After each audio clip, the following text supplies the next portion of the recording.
Welcome back to QuickSpeak English Podcast. Today we're going on a deep dive into the fascinating world of drama addiction. That's right. We often use the word addiction to talk about substances, like drugs or alcohol. Yeah. But today we'll explore how this concept applies to something a little less tangible, drama.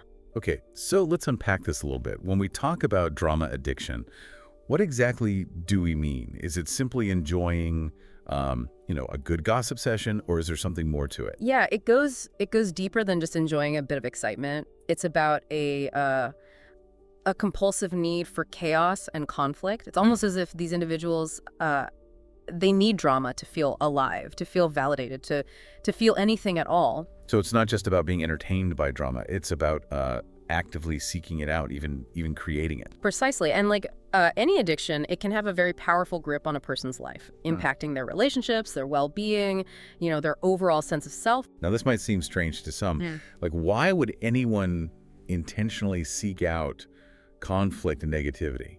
Wouldn't it be more natural to kind of avoid those things? Well, here's where it gets really interesting. Our brains are wired to seek pleasure and avoid pain. And for some people, drama with all its intensity and emotional upheaval, it actually triggers the release of certain chemicals in the brain, like dopamine and adrenaline. So it's like they're getting a rush, a high from the drama itself. Exactly. And just like with any addiction over time, they need more and more drama to get that same level of excitement, that same feeling of being alive. So they're chasing a feeling, a chemical high that comes from the drama. That's one way to look at it, but it's not just about the chemicals. Often there are deeper psychological factors at play. For example, some people who are addicted to drama might have a history of trauma or difficult childhood experiences. So the drama might be a way of coping with those past experiences, even if it's an unhealthy way. Yes, the familiar chaos might feel comforting, even if it's ultimately destructive. And what about the people who always seem to be the victim? Is that connected to drama addiction as well? Absolutely. This is where the concept of perceived victimhood comes in. These individuals often see themselves as victims in most situations, even when there's no objective evidence to support that belief. So it's not necessarily about intentionally manipulating others, but rather a distorted perception of reality. Right. They might genuinely believe they're being wronged or mistreated, and this belief fuels their need for drama. It's a way of seeking validation, attention, even sympathy from others. I imagine this could really take a toll on relationships. It can't be easy to maintain a healthy connection with someone who constantly feels victimized. You're absolutely right. It creates a very difficult dynamic, where one person is constantly seeking reassurance, validation, and attention offered through conflict and emotional outbursts. And the other person is left feeling drained, exhausted, and emotionally depleted. So it's not just about annoying others. It's about a deeper pattern of behavior that can have serious consequences for everyone involved. Precisely. And that's why it's so important to understand the dynamics of drama addiction. Not to judge or label people, but to develop compassion and awareness. Now, we've talked about the people who create drama, but what about those who are drawn to it? They might not necessarily instigate conflicts themselves, but they seem to find themselves in chaotic situations or relationships time and time again. That's an excellent point. And often these individuals might be subconsciously drawn to what feels familiar. If they grew up in a very chaotic or unpredictable environment, they might find themselves seeking out similar dynamics in their adult relationships, even if those dynamics are unhealthy. So it's like they're drawn to what they know, even if it's ultimately harmful. Yes. And sometimes it's not just about familiarity, but also about a subconscious desire to feel alive. to feel something, anything, even if it's pain. So it's like they're using the drama to avoid facing their own internal emptiness or emotional pain. That's a common pattern, and it's often driven by a fear of stillness, a fear of confronting their own emotions, their own vulnerabilities. So we've established that drama addiction can have deep roots in our past experiences, our brain chemistry, our need for connection and validation. But it can also manifest in different ways. Yeah. With some people creating the drama and others being drawn to it. Exactly. And understanding these nuances is crucial for recognizing the patterns in our own lives and the lives of those around us. And perhaps recognizing these patterns is the first step towards breaking free from the cycle of drama addiction. But we'll delve deeper into that in our next episode. Yes, we'll explore the impact of drama addiction on our relationships, and most importantly, discuss strategies for cultivating a more peaceful and fulfilling life. Welcome back to QuickSpeak English Podcast. In part one, we talked about the meaning of drama addiction and some of the underlying causes. Now let's shift our focus to the impact of drama addiction on our relationships. Yes, I'm curious to explore that further, because I think we can all kind of sense that a constant need for drama wouldn't exactly be a recipe for healthy and stable relationships. That's right. Drama addiction can create a lot of turmoil and instability in our relationships. Remember how we talked about that need for emotional highs? Well, that often translates to a lot of ups and downs, intense conflicts, and emotional outbursts. So instead of building trust and intimacy, it becomes more about putting out fires and dealing with constant emotional chaos. Exactly. And this can lead to a cycle of breakups and makeups with the relationship feeling very intense and passionate at times, but rarely sustainable in the long run. It's like the drama itself becomes the focus of the relationship rather than the actual connection between two people. That's a great way to put it. The focus shifts to the conflict, the emotional roller coaster, rather than on nurturing a healthy, stable bond. And what about the impact on the person who might not be addicted to drama? The one who's on the receiving end of those emotional outbursts and constant need for attention. It can be incredibly draining and emotionally exhausting. Imagine constantly walking on eggshells, not knowing what will trigger the next conflict, the next accusation, the next dramatic episode. It sounds like it would create a lot of anxiety and uncertainty, making it difficult to truly relax and be yourself in the relationship. You're absolutely right. And it also erodes trust over time. If you can't rely on your partner to be emotionally stable and grounded, how can you truly open up, be vulnerable, and build that foundation of intimacy? It sounds like a vicious cycle where the drama addict's need for intensity pushes their partner away, creating even more distance and distrust. Yes, and that's why it's so crucial for individuals struggling with drama addiction to seek support, whether it's through therapy, support groups, or other resources. Because breaking free from this cycle requires not only self-awareness, but also a willingness to develop healthier coping mechanisms and communication skills. Now, speaking of breaking free, is there hope for people who recognize these patterns in themselves? Can they actually overcome this addiction to drama and create healthier, more fulfilling relationships? Absolutely. It's not easy, but it's definitely possible. And as we mentioned before, the first step is awareness. Recognizing those unhealthy patterns, understanding the underlying causes, and being honest with yourself about the impact this is having on your life and your relationships.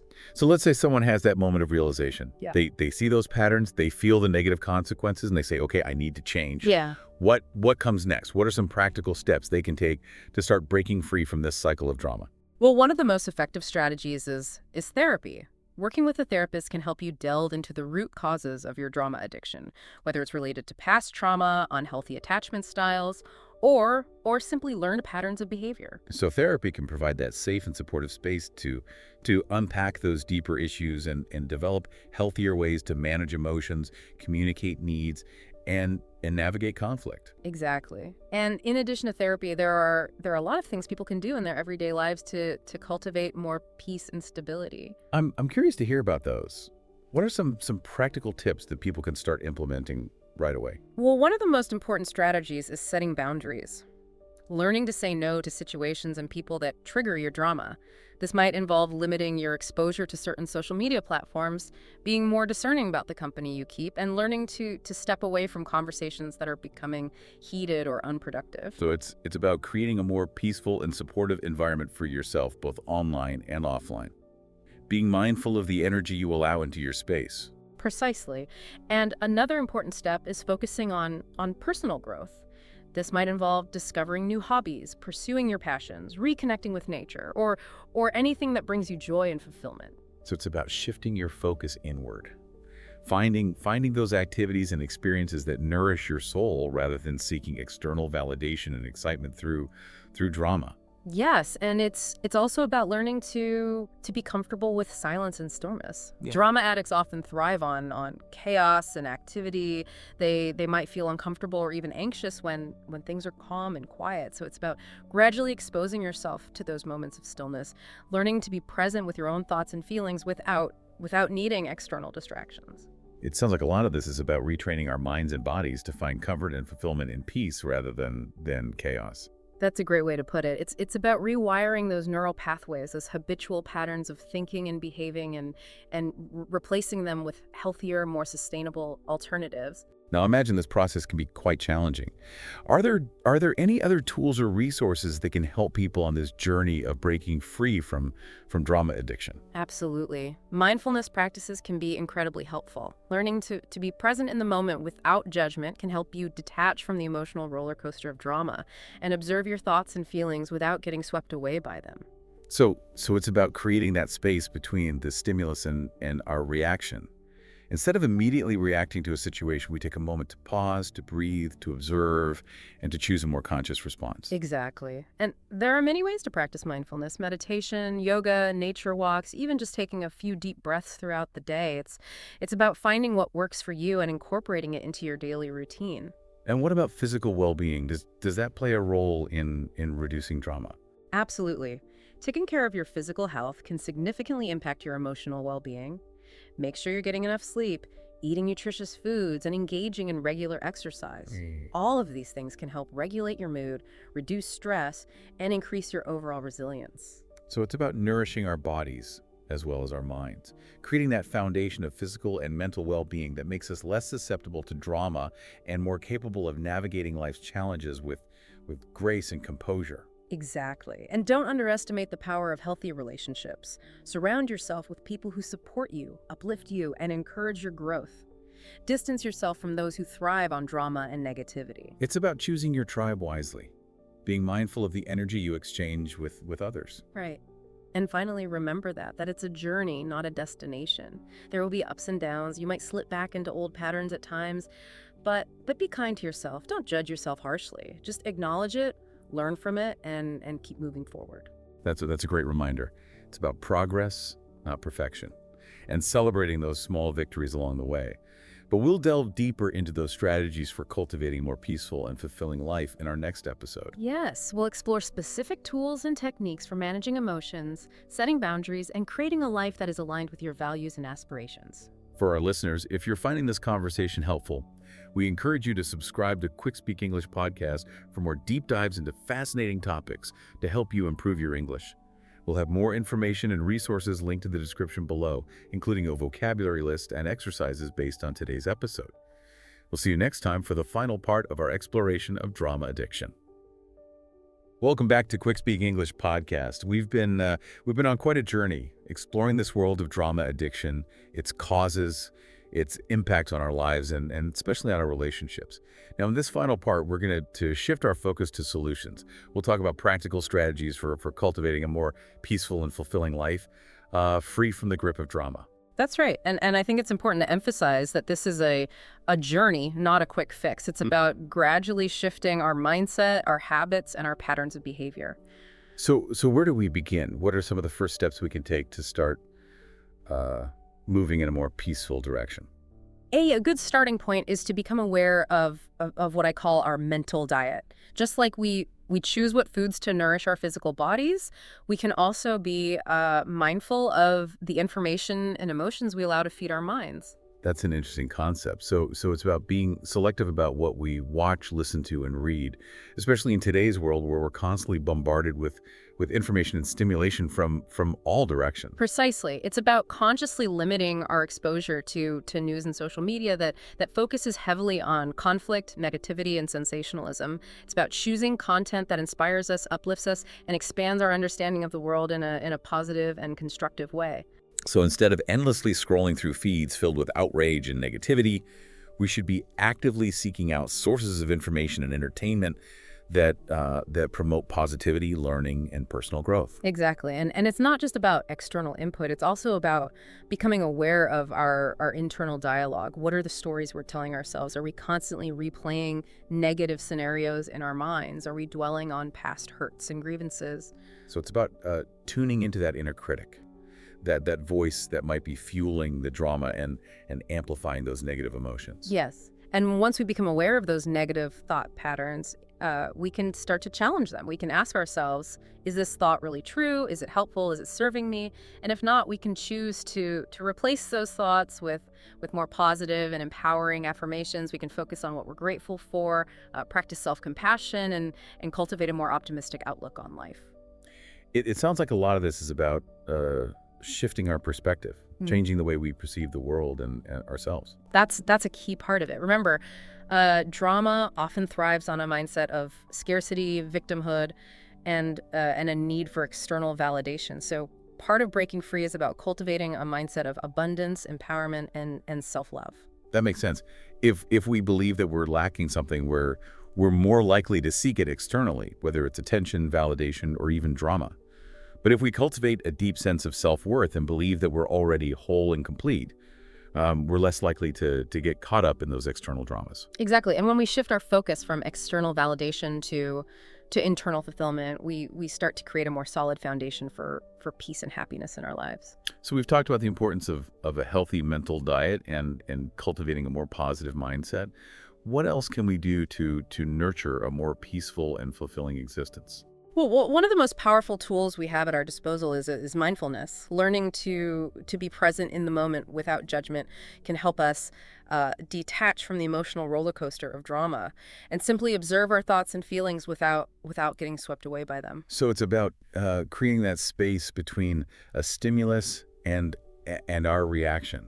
Instead of immediately reacting to a situation with heightened emotions, we take a moment to breathe, to observe, and to choose a more conscious response. Precisely. And there are many different ways to practice mindfulness. Some people find that meditation works well for them. Others connect with mindfulness through yoga, nature walks, or even just taking a few deep breaths throughout the day. It's about finding what resonates with you and incorporating it into your daily routine. And what about physical well-being? Does taking care of our physical health play a role in reducing drama in our lives? Absolutely. There's a profound connection between our physical and emotional well-being. When we take care of our bodies, we also nourish our minds and emotions. Making sure we get enough sleep, eating nutritious foods, and engaging in regular exercise can have a significant impact on our mood, our stress levels, and our overall resilience. So it's about creating a foundation of physical and mental well-being that supports us in navigating life's inevitable challenges with greater ease and grace. Exactly. And I can't emphasize enough the importance of surrounding ourselves with positive and supportive people. Nurturing healthy relationships with those who uplift us, encourage us, and celebrate our growth can make a world of difference.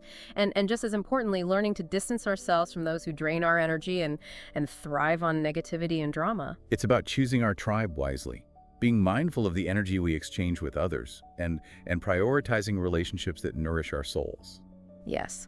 And finally, remember that this journey of personal growth is an ongoing process. It's not about achieving some perfect state of peace and serenity where we never experience challenges or difficult emotions.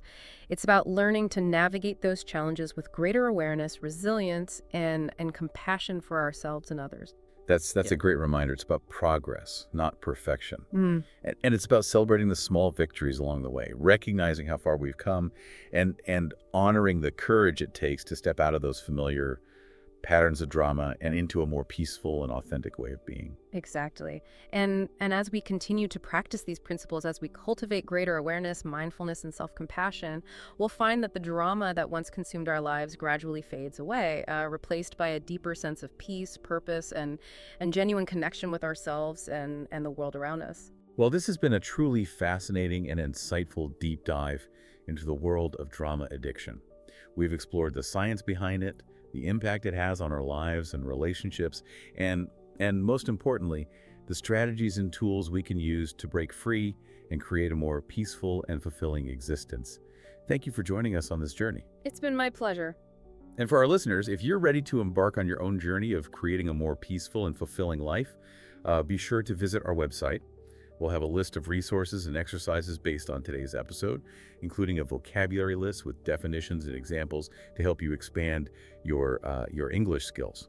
And don't forget to subscribe to QuickSpeak English Podcast for more deep dives into fascinating topics designed to help you improve your English while expanding your understanding of the world. We'll see you next time.